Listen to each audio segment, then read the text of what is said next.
नमस्कार दोस्तों, आप सभी का स्वागत है। दोस्तों, हम लोगों ने पिछले वीडियो में जो नोटिफिकेशन में आपकी क्या क्राइटेरिया रखा है, एग्जाम का पैटर्न क्या है, उसके बारे में बात कर ली है। आज के वीडियो हम लोग दोस्तों डिटेल में सिलेबस को समझेंगे। एग्जाम में किस टॉपिक की क्या इंपॉर्टेंस है, कहां से पढ़ना चाहिए, उसके बारे में हम लोग बात करेंगे। तो ठीक है, बिना टाइम वेस्ट के लेक्चर स्टार्ट करते हैं। ये आपके सामने है सिलेबस में क्या लिखा है, कैसे आया, उन सब के बारे में मैंने हिंदी और इंग्लिश दोनों चीजें ऐड रखी हैं। आप लोगों को ओनली पीडीएफ में नोटिफिकेशन में ओनली इंग्लिश वाली चीज यूज होगी, लेकिन मैंने कुछ चीजें हिंदी के साथ आपको बोलते चलूंगा, आप लोग आराम से समझ सकते हैं। तो सबसे पहले आप लोगों को ये तो पता चल गया है कि एग्जाम होगा वो 3 स्टेज में होगा। कौन सा पहले जो स्टेज होगा वो होगा रिटन एग्जाम होगा, जिसमें 2 पेपर होंगे, ठीक है ना, हिंदी और जीएस जीके का। उसके बाद दूसरा लेवल होगा फिजिकल का, और तीसरा लेवल इंटरव्यू का होगा। जो इसके अभी हम लोग जिसकी बात कर रहे हैं वो क्या होगा, रिटन एग्जाम। क्योंकि पहली सीडी और मजबूत सीडी यही है, यहाँ से आप लोगों को पता चलेगा कि आप फिजिकल देने वाले हो या नहीं देने वाले हो। तो अभी हम लोग रिटन एग्जाम के बारे में बात करेंगे। तो ठीक है, रिटन एग्जाम आप लोगों को 2 पेपर देखने को मिलेंगे। एक पेपर होगा कौन सा, हिंदी का, और दूसरा जीएस जीके का। अभी मैंने एक चीज बताई थी आप लोगों को, पिछले वीडियो में नहीं देखा हो तो आप देख सकते हैं। मैंने आप लोगों को बोला है कि भाई जो हिंदी वाला है, हिंदी वाला जो पेपर फर्स्ट है, इसमें आप लोगों को टाइम तो कितने 2 और मिलेगा, 200 नंबर का होगा और 100 क्वेश्चन आएंगे आप लोगों को। इसमें आप लोगों को दोस्तों सिलेबस आप लोगों के पास पीडीएफ होनी चाहिए। नेट पर आप सर्च करोगे, ठीक है ना, तो इसकी ऑफिशियल साइट पर मिल जाएगी, आराम से आप लोग गूगल पर सर्च कर देते हो।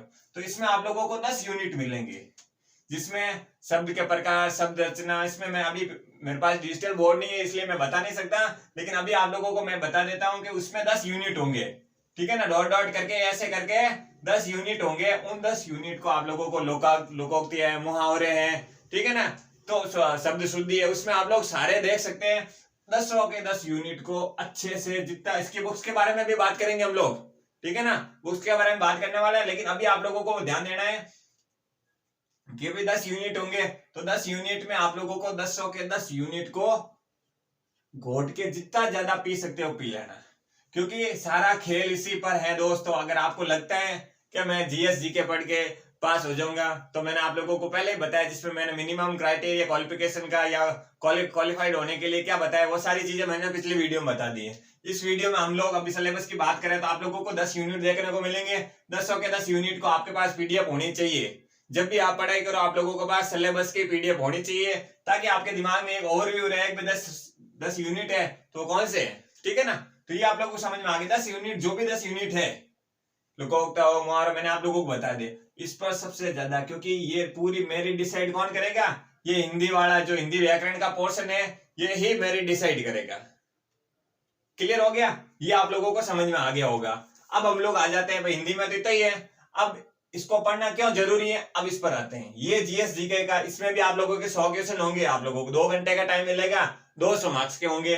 लेकिन दोस्तों आप लोगों को इस एग्जाम के 100 क्वेश्चन में इतने सारे सब्जेक्ट खींचने पड़ेंगे, एक तरीके से पूरा जीके जीएस, हिंदी को छोड़ के सारा इंग्लिश, हिंदी इंग्लिश को छोड़कर सारा का सारा मटेरियल। अब आपके दिमाग में आ गया होगा कि इस हिंदी वाले में मात्र 10 यूनिट है, और 10 यूनिट को मैं इतना अच्छे से कर लूं ताकि यहां से जितने ज्यादा नंबर चुरा सकता हूं चुरा लूं। तो फिर क्या होगा, इसमें ये एडिशनल होगा। ये सारी बेसिक चीजें होंगी, हर स्टूडेंट को पता है। ये वाली चीजें हर स्टूडेंट के बारे, हर स्टूडेंट ने कहीं ना कहीं पढ़ी हो, काफी एग्जाम दिए, किसी ने पटवारी की तैयारी की, तो किसी ने ग्राम सेवक की होगी, बहुत सारे एग्जाम्स होते रहते हैं, स्टेट लेवल के, इंडिया लेवल के। तो ये सारी चीजें ऑलमोस्ट हर कोई बंदा पढ़ता हो, बेसिक जानकारी उसके पास होती है। लेकिन इस सब्जेक्ट में अच्छे से पढ़ेंगे, उसी के पास पूरी जानकारी होगी, तो बढ़िया है ना। 100 क्वेश्चन है तो इससे बढ़िया से बढ़िया यहाँ से निकाल लो, फिर बचा कुछ यहाँ से हो जाएगा, आप लोग और से बेटर हो जाओगे, तो आप लोग क्वालिफाई हो जाओगे फिजिकल के लिए। तो ठीक है, इसमें आप लोग नोट करेंगे, क्या नोट करेंगे, तो अब इसमें देखिए, इसका भी जीएस जीके का भी सिलेबस तो बताना जरूरी है। तो अभी हम लोग सिलेबस डिटेल में डिफाइन कर रहे हैं। तो आप लोगों को हिस्ट्री की बात करेंगे हम लोग। हिस्ट्री में आप लोगों को राजस्थान हिस्ट्री बुक्स की भी बात करेंगे दोस्तों, ठीक है ना। अभी हम लोग डिटेल में सिलेबस को डिफाइन कर रहे हैं, सिलेबस को किस प्रकार टैकल करना है उसके बारे में बात करें। तो राजस्थान की बात करें तो राजस्थान में आप लोगों को राजस्थान के इतिहास और आर्ट एंड कल्चर का पोर्शन, कला और संस्कृति और राजस्थान की जो हिस्ट्री है उसको पढ़ना है, ठीक है। ये आएगी, मैं सिलेबस का पोर्शन बता रहा हूँ। इसका डिटेल सिलेबस आप लोगों को पीडीएफ में मिलेगा दोस्तों। यहाँ सारी चीजें लिखाना एक बार में पॉसिबिलिटी बहुत कम रह जाती है। उसके बाद इंडियन हिस्ट्री, राजस्थान हिस्ट्री के बाद में क्या होगा, इंडियन हिस्ट्री। बुक्स का मैंने पहले बता दिया आप लोगों को, मैं अलग से एक वीडियो बना रहा हूँ, उस पर मैं आप लोगों को सारे बुक्स के होंगे, इंपॉर्टेंट लेखक है, आराम से आप लोगों को समझ में आ जाएगा, कोई दिक्कत नहीं होगी। इंडियन हिस्ट्री के लिए आप लोगों को प्राचीन हिस्ट्री अलग से पढ़नी होगी, मध्यकालीन हिस्ट्री अलग से पढ़नी होगी और आधुनिक। तो प्राचीन हिस्ट्री में मैंने आप लोगों को पहले बताया वो, अगर कुछ वीडियो में अलग अलग एग्जाम की स्ट्रेटेजी में, तो आप लोगों को प्राचीन हिस्ट्री में ऐसा नहीं है कि सारा का सारा लेके बैठ जाओ। सारा का सारा इन द सेंस प्राचीन हिस्ट्री में आप लोग ध्यान रख सकते हैं कि सिंधु घाटी सभ्यता वाला हो, उत्तर वैदिक काल हो, ऋग वैदिक काल हो, इसके अलावा मौर्य वंश या गुप्त काल से संबंधित है। तो अब आप इसमें जो मेन टॉपिक्स है, 4-5 जो मेन फोकस बिंदु है जिस पर आप लोगों के क्वेश्चन उठते हैं और वहीं से ज्यादातर क्वेश्चन आते हैं, तो आप उसी को फोकस कीजिए ना। फालतू टाइम वेस्ट करने से तो बेटर है आप सारा पढ़ने के चक्कर में इसकी ऐसी वैसी हो जाएगी, तो एटलीस्ट इसको अच्छा करके इसमें आप एडिशनल अच्छी अच्छी चीजें जो एग्जाम की दृष्टि से इंपॉर्टेंट है, पुराने पेपर देखिए, उनसे समझिए भाई किस प्रकार के क्वेश्चन बन रहे हैं, वो आप लोगों को समझ में आ गया होगा। तो यहाँ पर प्राचीन, मध्यकालीन और आधुनिक। प्राचीन में मैंने आप लोगों को कुछ टॉपिक बताए। मध्यकालीन में दोस्तों जो इकोनॉमिकली या पॉलिटिकली स्थिति के रिलेटेड जो राजा महाराजाओं की कुछ आर्थिक स्थिति है, जैसे मुगल वंश से संबंधित हो या मराठा काल से संबंधित हो, तो उनके बारे में आप लोगों को अच्छे से पता होना चाहिए। उनके काल में कौन कौन से किस किस कोई विशेष धरोहर बनी हुई हो, या आप लोग कई स्मारक बने हुए देखते हैं, तो आप लोगों को वहां से आप लोगों को अच्छे अच्छे पॉइंट मिल जाएंगे। उसके बाद बात करें, ये बुक्स की भी मैंने आप लोगों को पहले बताया, मैं बताऊंगा, ठीक है ना। आगे बात करते हैं आधुनिक भारत। आधुनिक भारत का आप लोगों को लगभग 1800 ईस्वी के बाद से, ठीक है ना, मॉडर्न हिस्ट्री का 80-85 का अगर आप ढंग से पढ़ो, देखो वैसे तो आधुनिक भारत स्टार्ट हो जाता है कब से हो जाता है, नॉर्मली अपन लोग 1765 के जो या 1757 के आसपास के टाइम के बाद से हम लोग मॉडर्न हिस्ट्री के रूप में पढ़ लेते हैं। लेकिन आप लोगों को 1765 के जब रॉबर्ट क्लावी के टाइम के आसपास का नहीं पढ़ के आप लोगों को ध्यान देना है कब, 1885 में जब कांग्रेस की स्थापना हुई थी, क्योंकि उसके बाद से ही भारत में गांधी जी 1944 में जब भी आए, ठीक है ना, अफ्रीका गए थे, फिर इंडिया में आए 1914 में। तो आप लोगों को क्या ध्यान रखना है, तो भारत से रिलेटेड जितनी ज्यादा चीजें वहां से आप लोग फैक्ट कलेक्ट कीजिए। बुक्स का मैंने आप लोगों को बता ही दिया, अभी बताने वाला हूं। तो आधुनिक भारत में आप लोगों को किस प्रकार 1885 के बाद से 1885, ठीक है ना, 1885 जब 1885 में कांग्रेस की स्थापना हुई थी, उसके बाद वाला पोर्शन आप लोग 1885 से कहां तक 1947 के बीच में अगर आप लोग अच्छे से पढ़ लोगे ना, तो उससे पहले मान लो भाई 1885, ठीक है ना, ये आप लोग पढ़ रहे हो 47 तक, मतलब 1947 तक जब भारत आजाद हुआ था, तो यहां तक पढ़ोगे। यहां से अगर 2 क्वेश्चन आएंगे ना, तो इसके आगे 1 या 0 क्वेश्चन आएगा। तो अब आप एनालिसिस करोगे, आप इधर बढ़ोगे या उधर बढ़ोगे, पूरा लेके बैठेगा तो हाथ 2 बैठोगे ना, ये याद रहेगा ना ये याद रहेगा।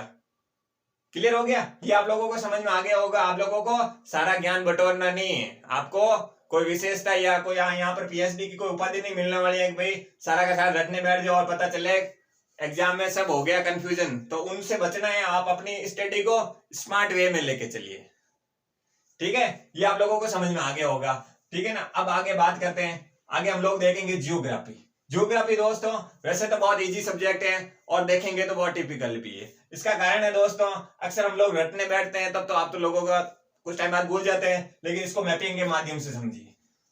इसमें आप लोगों को इंडियन जियोग्राफी भी देखने को मिलेगी, वर्ल्ड जियोग्राफी देखने को मिलेगी और राजस्थान जियोग्राफी भी देखने को मिलेगी। अगर आप चाहते हैं बिल्कुल सिंपल तरीके से, मैंने दोस्तों टारगेट विद इसी आरएस चैनल पर मैंने इंडियन ज्योग्राफी को पूरा डिटेल लेवल में, बिल्कुल बेसिक लेवल से आप लोगों के जो सिलेबस है उसके हिसाब से देख सकते हैं।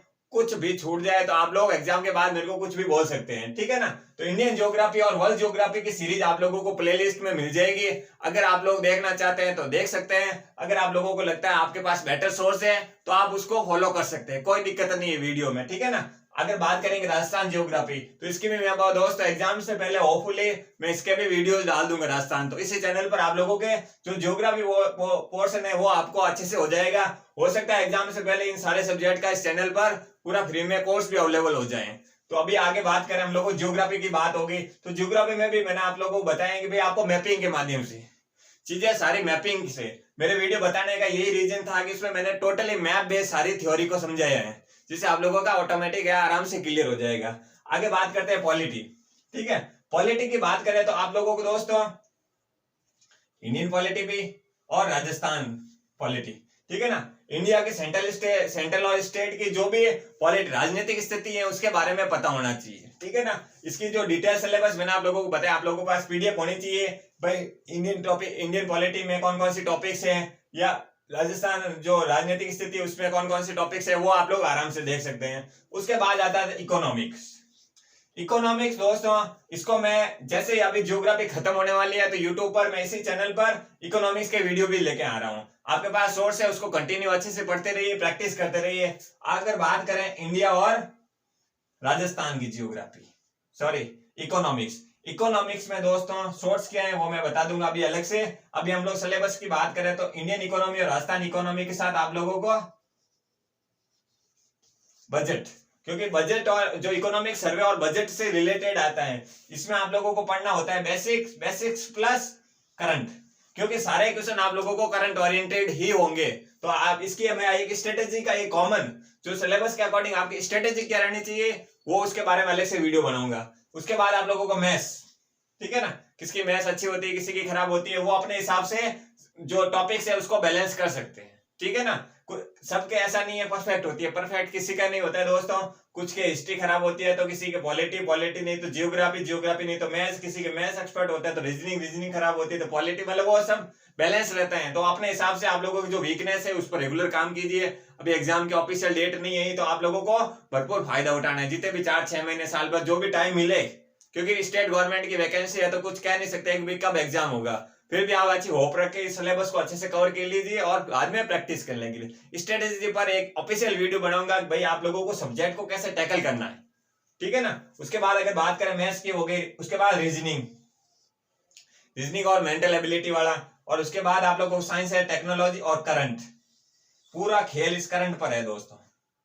वैसे तो करंट पर ही रहता है लेकिन फिर भी करंट अफेयर और जो समय घटनाएं हो रही है डेली, करंट को कैसे टैकल करना है, तो इसके बारे में मैं जब एक स्ट्रेटेजी का कॉमन वीडियो बनाऊंगा, अभी मैं एक वीडियो अभी बनाने वाला हूं बुक्स पर, ठीक है ना। उसके बाद में हम लोग बात करेंगे किसके, स्ट्रेटेजी, ठीक है।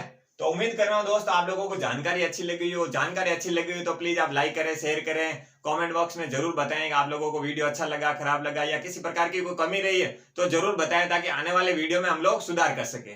थैंक यू दोस्तों।